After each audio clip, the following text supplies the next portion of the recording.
Okay, Coach. Getting ready for a big road trip. Just where do you think the team is at? Pretty much halfway through the season.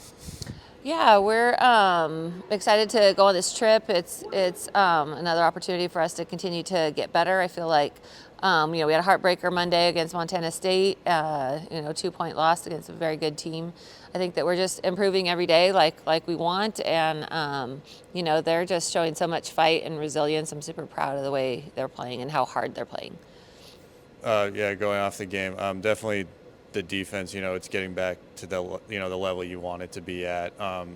What is that sort of just being consistent with the getting the freshmen up and learning how to play that way? Yeah, it's a combination of a lot of new faces and a lot of freshmen playing big minutes, and so it just takes time to be able to play at this level and understand the speed and the rotations and just the way that we do things. We don't mix things up too much, but we do have specific philosophies and the way that we guard different action. And it's just learning all that terminology and getting it so that it's automatic and nobody is having to really think about it, because once you start having to think, it slows your feet down and it makes, just the reaction time is a little too slow. So I think it's just getting those reps and understanding our concepts. You talk about the offense you want them to do inside outside. What sort of just part of that do you just want to improve on the rest of the season? Yeah, we just have spells where we struggle to score, and it'll be usually like one quarter in a game, and that'll cost us, the chance to win a game. And so just trying to maintain that consistency, recognizing when we have good looks, making sure we take them, and we just need to knock down those good looks when they're from the perimeter.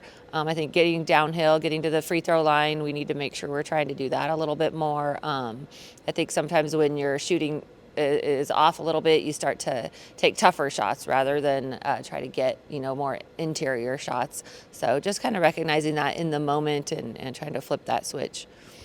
You have about half the team's new, half the team's returning.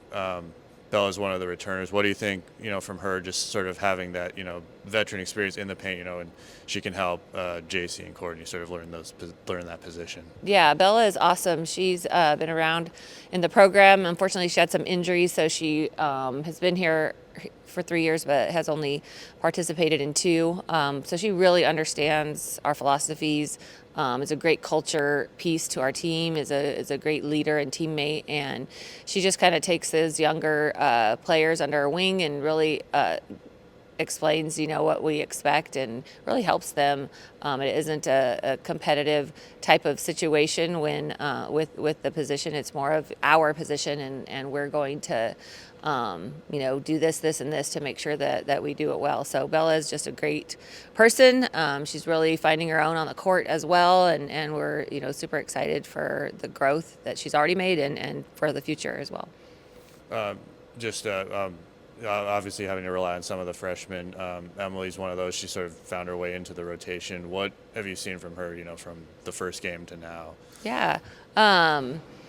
Emily is super athletic, really quick, one of the fastest players on our team, and so we're just trying to channel that into really being a defensive stopper when you're in there, really trying to keep your player in front of you and make some type of play happen where you have a good rotation, where you can contain really good point guards. We have some great point guards in our conference, so it's always a tough task when she's going against some of the top guards in the region, really. And so she just is doing a great job of really being a sponge and learning and understanding our system. And, we just, think the sky's the limit. She's really has a huge upside. This is a pretty busy stretch, 4 games in a week, essentially. How do you just sort of manage health and experience and just preparing for each game, I guess, in general? Yeah, it's brutal. We, basketball isn't really a game that you should be playing 4 games in a week, or in 8 days. And so it's tough, especially when we've been hit with so many injuries and we have 4 players out for the year, 5 players out right now. And, those 4 are experienced players, they're juniors and seniors, and so the positive is our freshmen are getting a ton of minutes, and they're reaping the reward of experience, and you can't gain experience without experience. So that's the positive side of it. I think that we'll be better. They'll be better in the long run, but it's tough right now to manage when your roster's a little thin. So we try to take days off. We'll be pretty light in practice. We don't go live that much because we just don't have the numbers. Going off another freshman, Courtney's had a double-double in I think 3 straight games, 18 points, 19 boards. What just have you seen from her just to become that rock in the paint for you guys? She's just a monster on the glass. Courtney is just has a nose for the ball, as good as anybody I've probably ever coached. She just has that relentless energy, relentless effort to go rebound. And rebounding is a skill, but it's in my opinion mostly heart and hustle and having that instinct as well. So she sees the ball coming off the rim. She has great angles, and she has the ability to leap, and so she can go wrestle it away from most people. So super proud of her and her performances, and even more proud of the way that she's really embraced the fact that she is kind of one of our staples on the interior and one of our staples in the starting lineup, and she's just done an amazing job. Courtney's one also who is consistently trying to learn. She is watching film, she's asking questions, she wants to get better. She's always disappointed when we lose, and she wants to figure out a way to help us win. So she's just a winner at heart, and we're super glad she's at EG.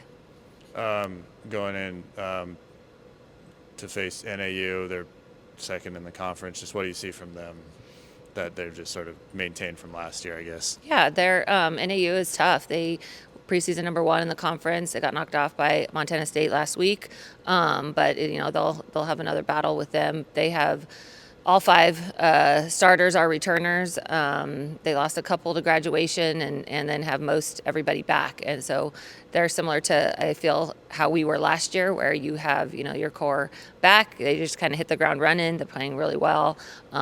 They push tempo and want to score 80 every night. And so it turns into a track meet when you get up there, and you have to really make sure that you protect the transition. You really have to try to control their dribble penetration. They're really good at the dribble drive offense, and then you have Glancy inside who is a beast on in the post. So they really have a nice balanced team, and it's definitely a tough matchup, but we're excited to go up there. I don't know, probably haven't looked quite enough at UNC. What do you just know of them? I know it's usually a scrappy game between the teams. Yeah, UNC is a little different than a lot of the teams we've been playing. They're led by their posts. They have 2 post players that are leading them in scoring, and then they're pretty balanced up and down with all 5 about the 10, 11 or 10, 9, 8 range in scoring. They mix it up defensively. They'll play zone and man, kind of go back and forth. They try to keep you off your rhythm. So they do if they can do that, they get you off your rhythm, and then your offense isn't flowing like you would like. So we know it's always a tough battle there. They're going to be scrappy. They're going to be tough, and just a little bit different with, more of the focus on the interior. And, we have to make sure that we're prepared for that. Okay, perfect. Thank you, Coach. All right. Thanks. Go Eags.